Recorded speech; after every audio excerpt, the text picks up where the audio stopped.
이 저녁 예배 참석하신 우리 모든 성도들 가운데 하나님의 놀라운 은혜와 축복이 함께하기를 주님의 이름으로 기도합니다. 우리 옆에 계신 분과 함께 인사할까요? 주님의 이름으로 사랑하고 축복합니다. 함께 인사하겠습니다. 한 번 더 인사하겠습니다. 주님의 오직 성령으로 충만함을 받읍시다. 함께 인사하겠습니다.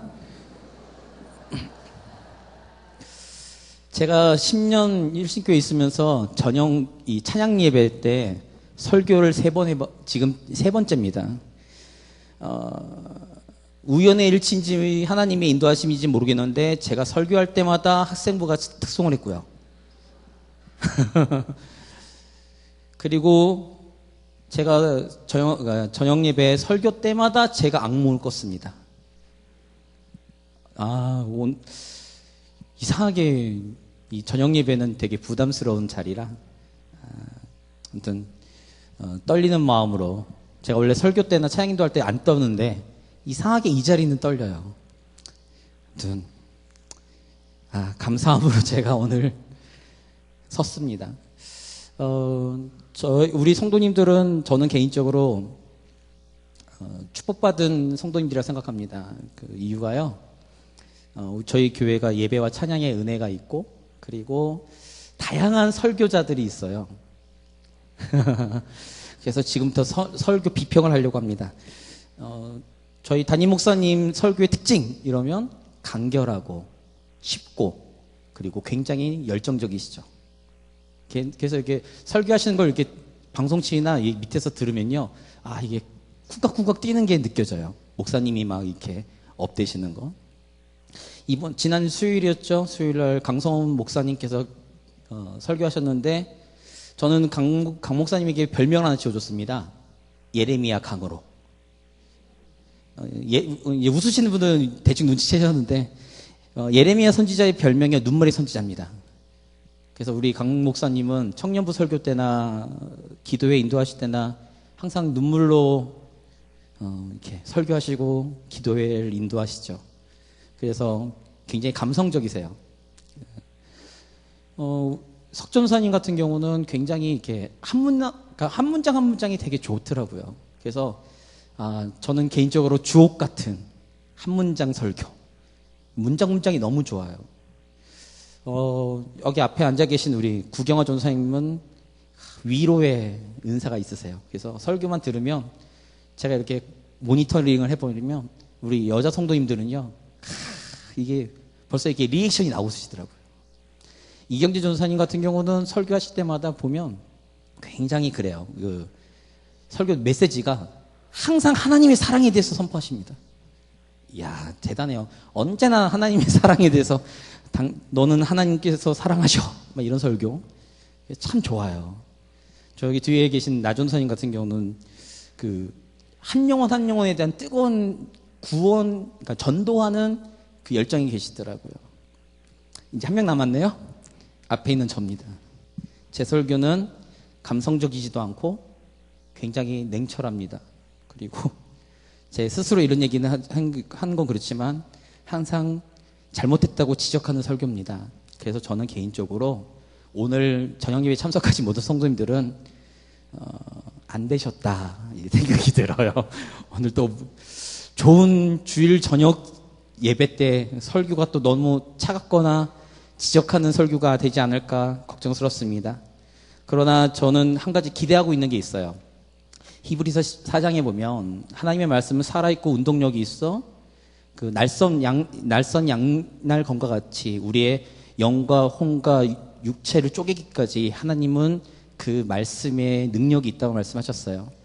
때로는 좀 제 설교가 좀 마음이 아프고 찔리고 이러실지 모르지만 환자가, 더구나 암 환자가 그 암을 이겨내기 위해서는 그 암 부위를 도려내는 아픔이 필요하듯이 저는 하나님께서 저와 우리 성도님들과 일신교회 가운데 회복의 역사가 일으키시기를 간절히 소망하고 기대합니다.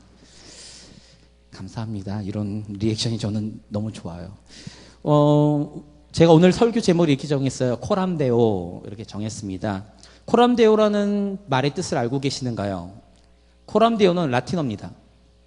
제가 학부 때 라틴어를 좀 공부해서 조금 유식한 척 하려고 갖고 왔어요. 좋은 한국말도 있는데 조금 배운 티를 내야죠. 이게 바로 기선제야. 코람데오는 우리나라 말로 하면 하나님 앞에서라는 뜻입니다. 제가 오늘 본문에 대해서 코람데오, 하나님 앞에서라는 그 설교 제목을 정했는데 그 설교 제목이 과연 어떤 걸 의미하는지, 저는 개인적으로 코람데오, 하나님 앞에서라는 그 뜻에 대해서 두 가지로 정리합니다. 하나는 문자 그대로 우리가 하나님 앞에서 언제나 서서 하나님이 내 앞에 계신 것처럼 우리의 삶을 살아가는 것, 이것을 코람데오의 원래의 뜻이죠. 그러나 저는 그 이면에 두 번째 의미를 갖고 있습니다. 코람데오, 그것은 나의 삶의 주인을 하나님으로 두는 것입니다. 하나님으로 두는 것이 코람데오의 진정한 의미예요. 왕으로 하나님을 모시고 우리는 그의 대리 통치자로서 살아간다는 의미 무엇이냐면, 왕이신 하나님의 그 말씀과 뜻 가운데 우리의 삶을 맞춰가는 거죠. 우리 성도님들은 어떠세요? 제가 한 가지 예를 들까요? 예를 들면 어떤 사람이 있습니다. 어떤 사람이 저의 눈치는 정말 많이 봐요. 눈치는 엄청 봐요. 그리고 저한테 너무 잘하려고 해요. 근데 제가 원하는 걸 몰라요.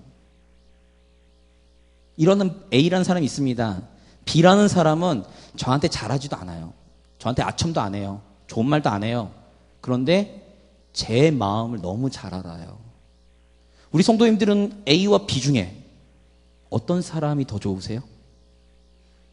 대답 좀 해보세요. 네? 크게 하셔야죠. 네, 뭐라고요? 이거는 물어보나 마나입니다. A는 눈치는 보는데 눈치 없는 사람이에요.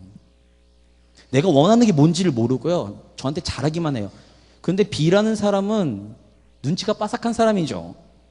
그래서 그 사람에게, 어떤 사람에게 아첨도 안 해요. 좋게도 안 해요.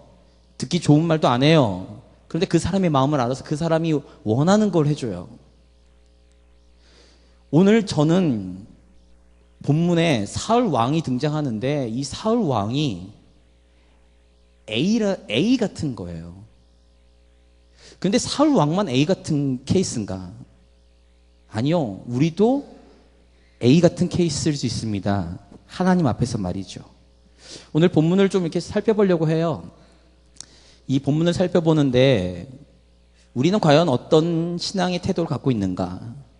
우리는 과연 코람데오의 삶을 살고 있는가? 좀 점검하시고 돌아보셨으면 좋겠습니다. 오늘 말씀을 이해하려면 우리가 읽진 않았지만 1절에서부터 9절까지의 말씀이 좀 필요해요. 말씀을 잠시 보겠습니다. 1절입니다. 1절에서 3절까지 같이 읽겠습니다. 사무엘이 사울에게 이르되 여호와께서 나를 보내어 왕에게 기름을 부어 위에 왕으로 삼으셨은즉 이제 왕은 여호와의 말씀을 들으소서. 만군의 여호와께서 이같이 말씀하시기를 아말렉이 이스라엘에게 행한 일 곧 애굽에서 나올 때에 길에서 대적한 일로 내가 그들을 벌하노니 지금 가서 아말렉을 쳐서 그들의 모든 소유를 남기지 말고 진멸하되 남녀와 소아와 젖먹는 아이와 우양과 낙타와 나귀를 죽이라 하셨나이다 하니, 하나님이 사무엘 통해서 사울에게 말씀하십니다. 내가 너를 왕으로 세웠고 이스라엘의 진정한 왕은 나이니 내가 지금 시키는 일을 해라. 그 일이 무엇이냐? 아말렉을 진멸하라는 거였어요. 아말렉을 진멸하라. 근데 이 말씀을 보면 좀 어떤 분들은 이 말씀을 보면서 되게 하나님 너무 잔인하고 무자비한 거 아니냐 이렇게 말씀하시더라고요. 보시면 남녀를 구분하지 말고 소아와 젖먹는 아이와 우양과 낙타와 나귀를 다 죽이래요. 이 얘기만 들으면 굉장히 잔인하죠. 우리 하나님은. 그런데 한 가지 아셔야 될 게 있습니다. 왜 하나님께서 아말렉을 진멸하고 다 멸절시키라 이 얘기를 하셨냐면 2절에 출애굽했을 때에 이스라엘에게 아말렉이 한 짓이 있어요. 그래서 출애굽기 17장을 보면 아말렉이 이스라엘 뒤를 칩니다. 그러니까 출애굽하고 홍해를 건너서 지금 가나안으로 향하고 있는 이스라엘을 아말렉이 또 이스라엘은 무기도 없었어요. 무기도 없는 그 이스라엘에게 아말렉이 무장을 다 하고 그들을 치기 시작했던 거였죠. 그 일에 하나님께서 진노하셨어요. 그래가지고 출애굽기 17장을 보면 하나님께서 모세에게 명령하십니다. 모세야, 너는 책에 기록해라. 이제로부터 아말렉을 내가 진멸할 거야. 이 땅에서 아말렉이란 족속이 있는지 없는지 아예 그들의 이름을 다 지워버릴 거야. 이렇게 말씀하십니다. 근데 재밌어요. 수백 년이 지난 이 사울왕 시대에 하나님께서 아말렉을 진멸하랍니다. 이유가 뭘까요? 거기에는 요나서를 보면 니느웨 성 사람들에게 요나가 가서 회개하라 외치죠. 그 회개하라고 외치는 그 메시지에 니느웨 성 사람들이 모두 베옷을 입고 회개 기도를 합니다. 그래서 하나님께서 멸망시키시려는 그 뜻을 돌이키시죠. 하나님이 아말렉에게 있어서 지금까지 참으신 이유는 뭐냐면 그들이 행여나 돌아올까. 하나님의 그 진노에서 벗어날 수 있는 회개의 일들을 하는가 안 하는가를 보시기 위한 이방인들을 향한, 그리고 하나님을 믿지는 않지만 그들을 긍휼히 여기는 마음이 있었기 때문에 기다리신 거예요. 근데 기다리다 못해가지고 지금 사울을 통해서 치라고 하는 거죠. 그런데 사울이 이렇게 합니다. 말씀 보겠습니다. 4절에서부터 9절 같이 읽겠습니다. 사울이 백성을 소집하고 그들을 드라임에서 세워보니 보병이 20만이요 유다 사람이 10,000명이라. 사울이 아말렉 성에 이르러 골짜기에 복병시키니라. 사울이 겐 사람에게 이르되 아말렉 사람 중에서 떠나가라. 그들과 함께 너희를 멸하게 될까 하노라. 이스라엘 모든 자손이 애굽에서 올라올 때에 너희가 그들을 선대하였느니라. 이에 겐 사람이 아말렉 사람 중에서 떠나니라. 사울이 하윌라에서부터 애굽 앞 술에 이르기까지 아말렉 사람을 치고 아말렉 사람의 왕 아각을 사로잡고 칼날로 그의 모든 백성을 진멸하였으되 사울과 백성이 아각과 그의 양과 소의 가장 좋은 것 또는 기름진 것과 어린 양과 모든 좋은 것을 남기고 진멸하기를 즐겨 아니하고 같이 얻고 하찮은 것은 진멸하니라. 하나님께서는 다 죽여, 다 없애. 그들의 죄악이 너무 만연했고 그들에게 경고하셨고 그들의 심판을 말씀하셨고 기다리셨지만 그들이 돌이키지 않았기 때문에 그들에게 하나님께서 사울을 통해서 진멸, 하나님의 뜻을 이루기를 원하셨어요. 근데 사울이 막 진멸하고 막 전쟁을 일으켜서 승리하고 막 가다 보니까 아말렉 왕인 아각을 잡았습니다. 사로잡았어요. 아각을 죽여야죠. 근데 이 당시의 전쟁은 두 가지입니다. 왕을 죽이든지 왕을 사로잡으면 전쟁에서 승리를 한 것입니다.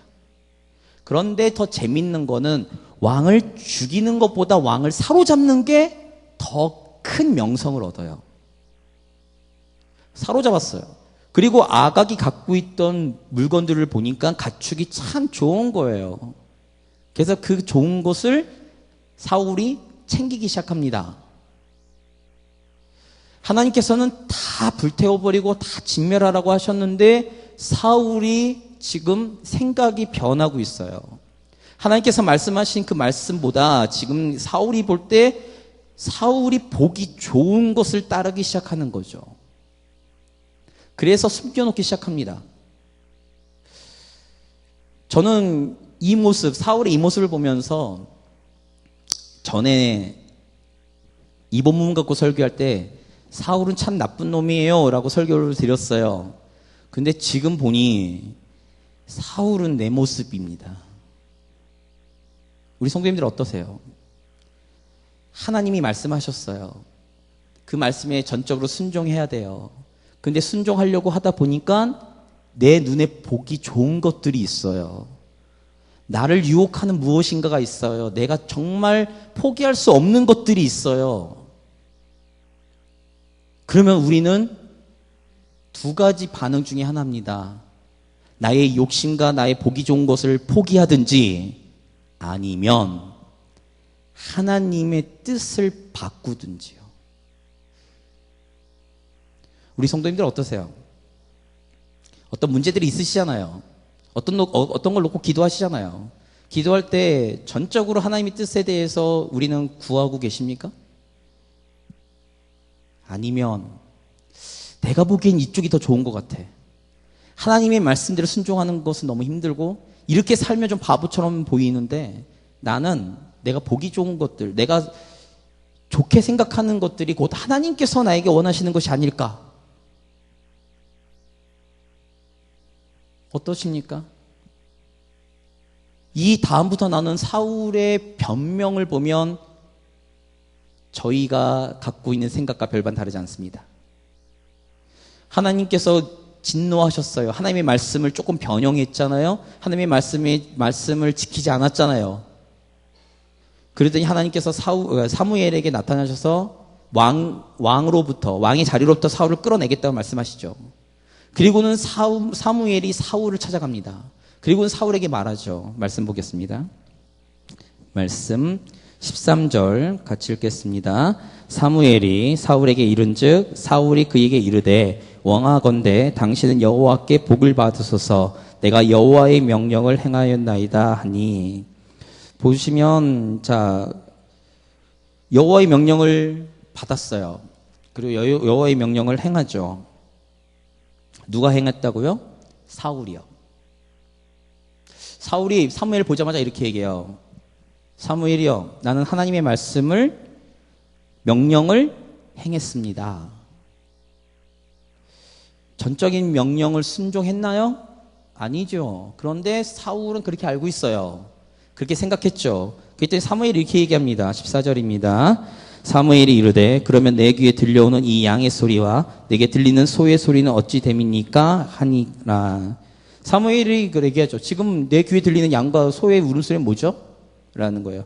그랬더니 사울이 이렇게 대답합니다. 15절이요. 사울이 이르되 그것은 무리가 아말렉 사람에게서 끌어온 것인데 백성이 당신의 하나님 여호와께 제사하려 하여 양들과 소들 중에서 가장 좋은 것을 남김이요 그 외의 것은 우리가 진멸하였나이다 하는지라.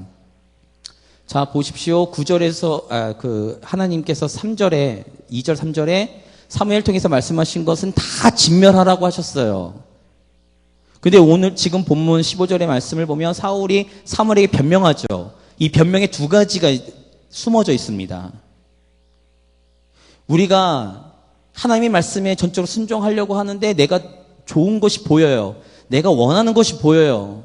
그래서 하나님 뜻 가운데 전적인 순종하기보다는 이것을 다른 내가 좋은 것을 택하려고 해요. 그럴 때 항상 사람들이 들고 오는 두 가지가 있습니다. 두 가지가 뭐냐면 첫 번째는 책임 회피예요. 창세기 3장에 아담과 하와가 타락했을 때 그들이 제일 먼저 하나님 앞에 변명했던 건 책임 회피였습니다. 나에게 지어주신 저 여자가 하나님이 지어주신 저 뱀 때문에 내가 범죄했습니다. 이거였거든요.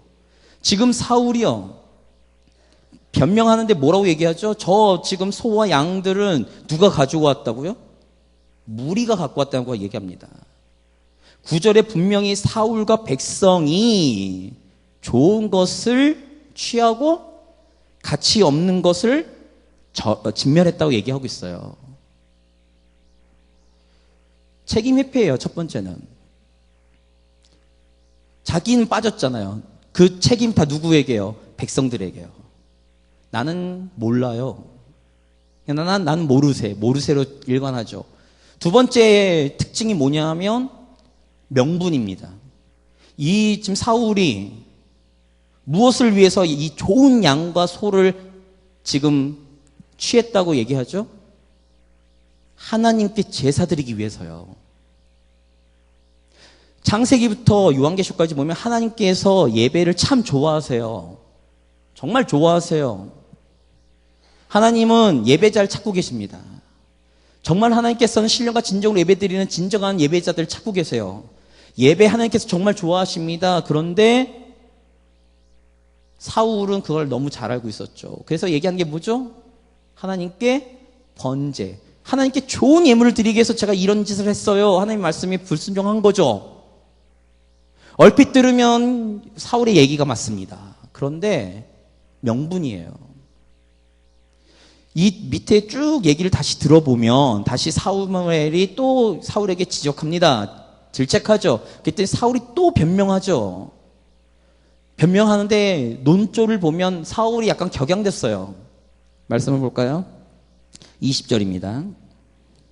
19절부터 볼까요? 19절 읽겠습니다. 어찌하여 왕이 여호와의 목소리를 청종하지 아니하고 탈취하기에만 급하여 여호와께서 악하게 여기신 일들을 행하였나이까. 사무엘이 약간 격하게 얘기해요. 뭐라고 얘기하냐면 도대체 하나님의 말씀을 청종하지 않고 왜 탈취하는 데 목적을 두느냐. 아까는 그런 얘기를 안 했어요. 근데 지금은 사무엘이 격한 거죠. 왜냐하면 사울은 자기가 잘못했다고 얘기 안 하니까요. 그러니까 사무엘이 조금 더 강하게 어필합니다. 왜 하나님의 말씀을 청종하지 않고 하나님의 말씀에 순종하지 않고 당신은 왜 탈취, 좀 더 강하게 제가 말씀드리면 왜 도적질을 하느냐 이렇게 말하는 거죠. 그랬더니 사울도 격양됐어요. 이렇게 얘기하죠. 20절입니다. 사울이 사무엘에게 이르되 나는 실로 여호와의 목소리를 청종하여 여호와께서 보내신 길로 가서 아말렉 왕 아각을 끌어왔고 아말렉 사람들을 진멸하였으나 21절 다만 백성이 그 마땅히 멸할 것 중에서 가장 좋은 것으로 길갈에서 당신의 하나님 여호와께 제사하려고 양과 소를 끌어왔나이다 하는지라.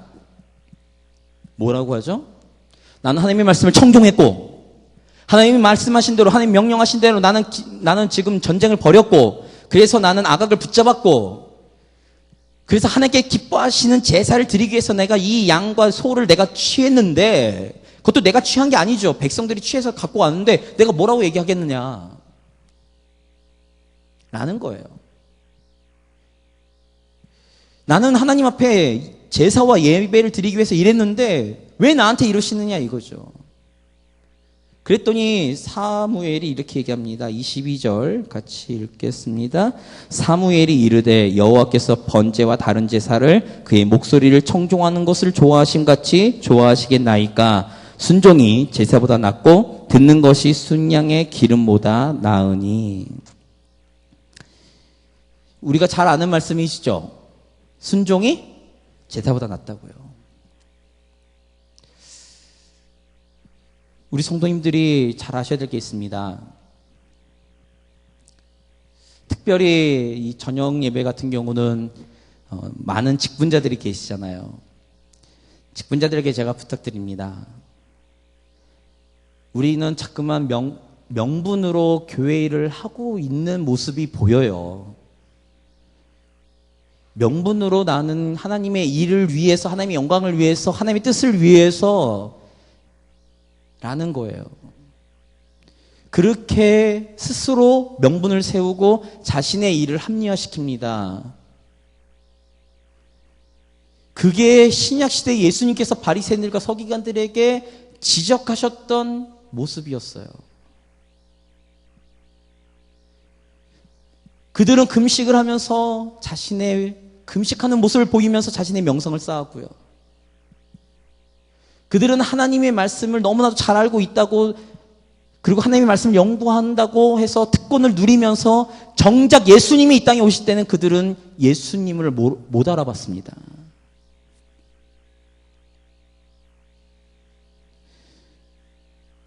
신앙생활을 오래 하신 분들, 교회 생활을 오래 하신 분들 그리고 우리가 직분자로서 점차 권한과 책임이 늘어날 때마다 우리가 가지는 모습이 사울의 지금의 모습과 별반 다르지 않아요. 사울이 왜 그렇게 행동했는가?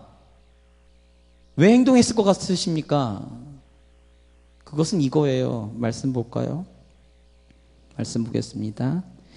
24절 같이 읽겠습니다. 사울이 사무엘에게 이르되 내가 범죄하였나이다. 내가 여호와의 명령과 당신의 말씀을 어긴 것은 내가 백성을 두려워하여 그들의 말을 청종하였음이니이다.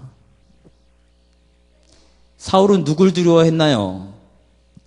백성들을 두려워했습니다. 이유가 뭐죠? 백성들이 반란을 일으키면 자신은 왕으로서의 권한이 사라지니까요.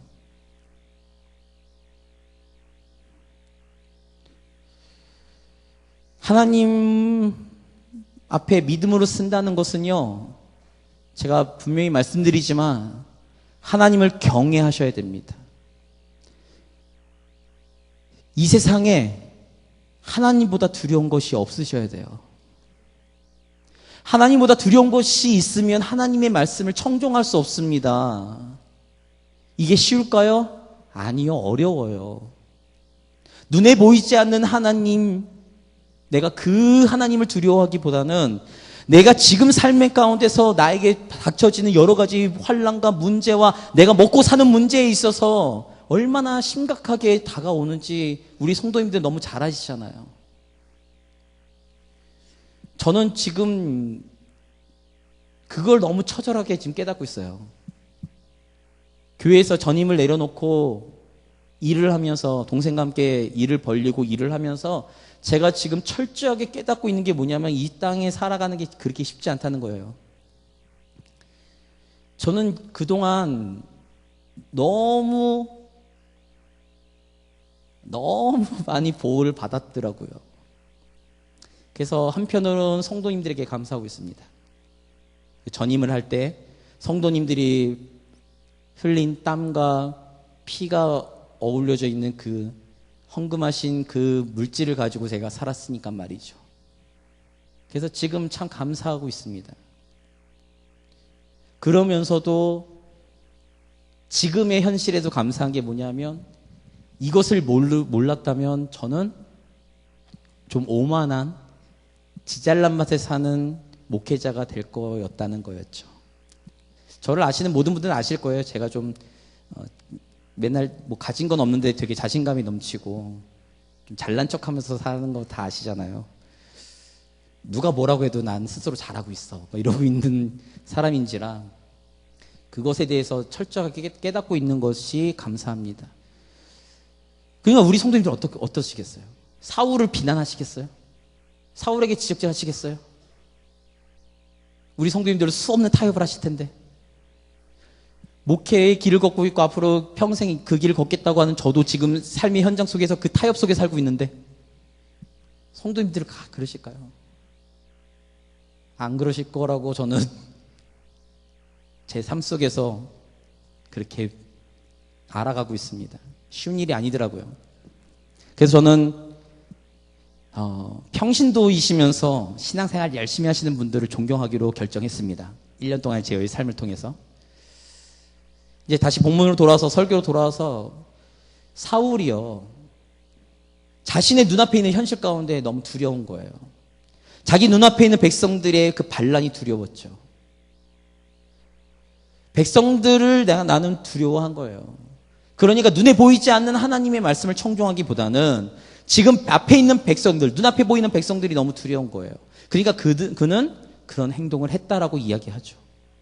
근데 더 재미있는 건 뭐냐면 사울의 모습이에요. 사무엘이 이렇게 얘기합니다. 27절 같이 읽겠습니다. 사무엘이 가려고 돌아설 때에 사울이 그의 옷자락을 붙잡음에 찢어진지라.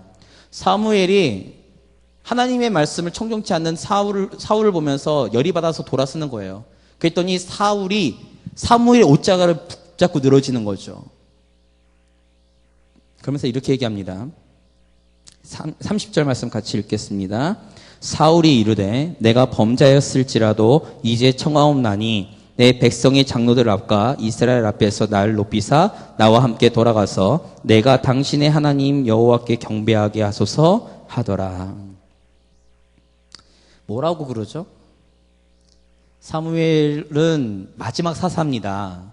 그러니까 이스라엘을 통치하던 전임자가 사실은 전에 다스리던 통치자가 사무엘이었어요. 근데 사울이 사무엘에게 얘기하는 거죠. 지금 나랑 같이 가자는 거예요. 그래서 백성들과 장로들 앞에서 내 위신을 세워달라는 거죠. 그래서 뭐라고 표현하죠? 나를 높여주세요 라고 얘기하는 거예요. 우리 성도님들 저랑 같이 본문을 읽으면서 뭐가 좀 이상한 거 느끼지 않으십니까?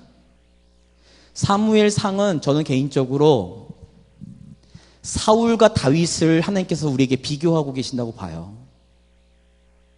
사울과 다윗. 그래서 사무엘상 전반부는 사울에 대한 이야기, 후반부는 다윗에 대한 이야기입니다. 우리 성도님들 다윗 좋아하시나요? 전 다윗 되게 좋아합니다. 제가 찬양 사역을 꿈꿨던 사람이라 다윗을 제 롤모델을 삼고 있어요. 근데 다윗의 시편을 보면요, 이런 표현을 써요. 뭐 어떤 표현 쓰시냐 아세요?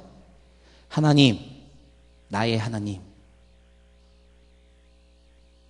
전혀 감동이 없으시나 보네요. 저는 되게 좋았는데 설교 준비하면서 이때 아멘이 나오겠구나 이랬는데 전혀.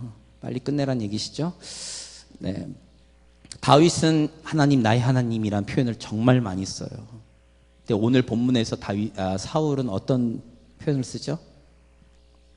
당신의 하나님. 저는 다른 설교자들과 좀 다른 시각을 갖고 있어요. 어떤 시각을 갖고 있냐면 사울은 처음부터 하나님을 몰랐어요. 하나님 뜻대로 하나님 마음으로 살려고 했던 사람이 아니었습니다.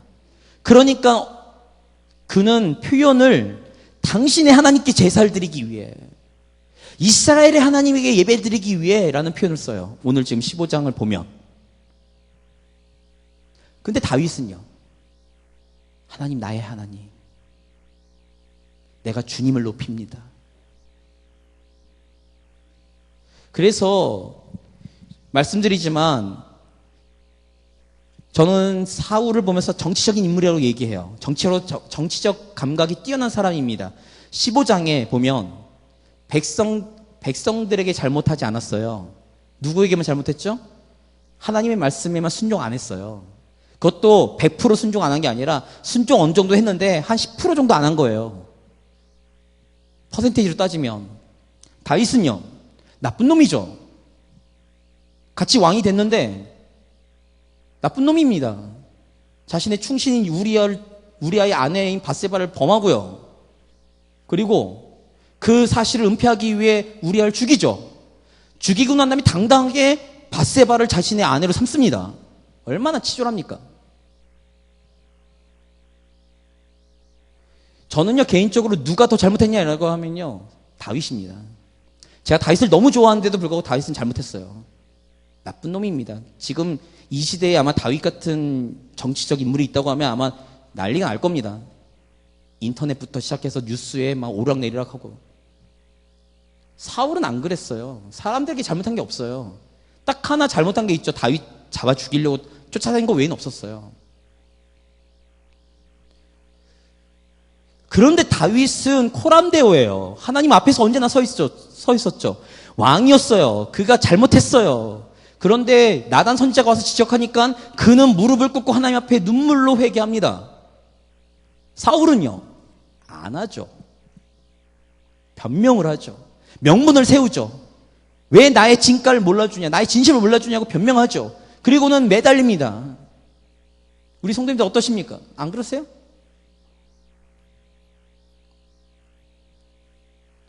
저는 우리 일신교회 모든 직분자님들과 성도님들에게 부탁드립니다. 뭐냐면 하나님의 마음에 대해서 아셨으면 좋겠어요. 눈에 보이는 걸 쫓는 교회가 아니라 눈에 보이지 않는 하나님의 뜻을 쫓는 교회가 되었으면 좋겠습니다.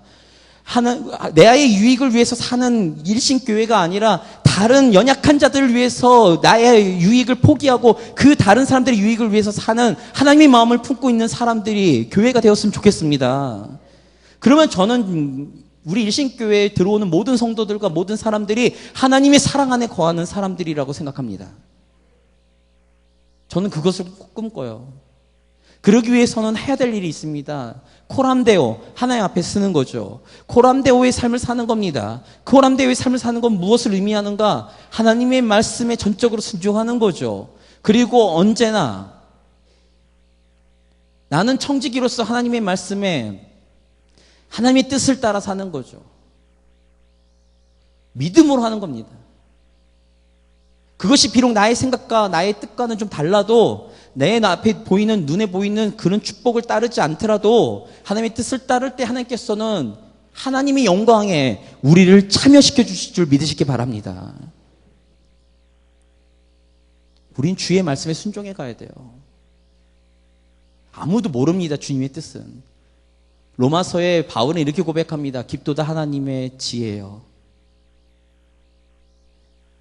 지금 사울은 자신의 지금 모습만 보지만 하나님은 저 멀리 출애굽 시절에 출애굽기에 기록되고 있는 그 말씀을 성취하시는 분이에요. 그래서 저는 얘기합니다. 하나님은 역사를 주관하시는 하나님이라고요. 그러면 지금 나에게 무언가를 요구하세요. 그러면 나는 잘 모르죠. 나의 짧은 이 인생을 통해서요. 그러나 하나님께서는 그 큰 넓은 안목을 통해서 하나님께서 나를 통해 하나님께서 이루시고자 하는 일들, 그리고는 하나님께서 그 영광을 나에게 돌려주시는 그 일이 하나님의 말씀에 순종할 때 있다는 거예요. 예를 들어 오늘 15장에 사울이 하나님의 말씀에 순종해서 그 아말렉을 다 진멸했습니다. 그러면 성경의 기록에 저는 이렇게 나올 거라 생각해요. 사울이 하나님의 말씀에 온전하게 순종하여 출애굽 당시 있었던 하나님께서 말씀하셨던 그 일을 성취한 인물로 그려질 겁니다. 그러나 불순종했어요. 당장의 유익 때문에 불순종했어요. 자신의 유익을 위해서 불순종했어요. 그랬더니 하나님의 말씀을 버림으로 하나님이 사울을 버렸느니라. 이렇게 기록으로 남았습니다. 우리 성도님들, 좀 이제 긴 시간 제가 설교했는데 우리 성도님들에게만 말씀드리는 게 아니라 저 자신에게도 이야기하는 겁니다. 우리는 코람데오의 삶을 살고 있는가? 성령님이 내 안에 내주하고 계시고 영원토록 나와 동행하신다는 것을 그냥 나의 위로의 말씀으로만 받아들이실 건가? 아니면 내가 어느 곳을 가든 간에 하나님이 나와 함께 하심으로 나는 하나님 앞에서 나의 모든 삶을 하나님의 뜻 가운데 순종하며 살 것인가? 우리는 결정하고 결단해야 됩니다. 오늘 저는 간절히 설교를 준비하고 말씀을 전하면서 부탁드리고 싶은 거는 저와 우리 일식교회 모든 성도님들은 주님의 말씀 가운데 주님의 명령에 온전하게 순종하여 하나님의 영광에 하나님께서 참여시키시는 놀라운 교회와 성도가 되어서 오직 주의 이름만 높이는 교회, 주의 영광을 보여주는 교회 성도가 되시기를 주님의 이름으로 부탁하고 기도드립니다.